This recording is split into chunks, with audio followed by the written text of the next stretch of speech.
కొమరం భీం ఆసిఫాబాద్ జిల్లా రెబ్బెన మండలం నవేగాంలో మంత్రి సీతక్కను బీఆర్ఎస్ శ్రేణులు అడ్డుకున్నారు.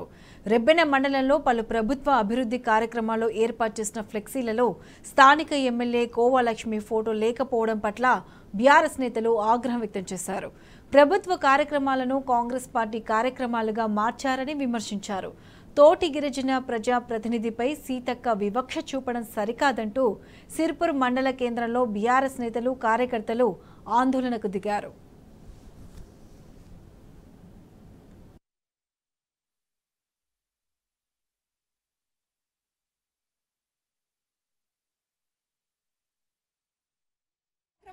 కాంగ్రెస్ కండవాలు పెట్టడం ఏంటి? కాంగ్రెస్ కండవాలు వేసుకొని కాంగ్రెస్ జెండాలు పెట్టుకొని గవర్నమెంట్ స్కూల్లో ప్రోగ్రామ్ జరుగుతున్నప్పుడు ఏ విధంగా కాంగ్రెస్ కండవాలు, కాంగ్రెస్ జెండాలు, కాంగ్రెస్ ఫ్లెక్సీలు ఏ విధంగా కాంగ్రెస్ నాయకులు ఇవాళ పెడుతున్నారు?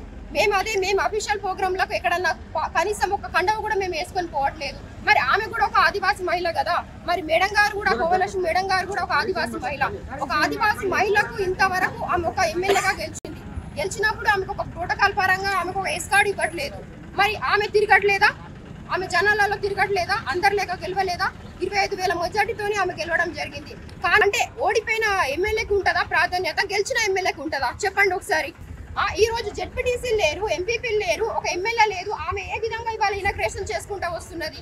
దాన్ని మేము తీవ్రంగా ఖండిస్తున్నాం. ఇవాళ ఒకటే హెచ్చరిస్తున్నాం మేము కాంగ్రెస్ నాయకులకు, స్పెషల్ ప్రోగ్రాంలు ఉంటే కండవాళ్ళు ఎక్కడ వేసుకొని తిరగొద్దని మేము విన్నవిస్తున్నాము. గవర్నమెంట్ ప్రోగ్రాంలు ఏమున్నా కానీ జెడ్పీటీసీ ఎంపీపీ గారికి, తర్వాత నియోజకవర్గ ఎమ్మెల్యే గారికి ఖచ్చితంగా ప్రోటోకాల్ పరంగా విలువ ఇవ్వాలని మేము ఇక్కడ కోరుకుంటున్నాం.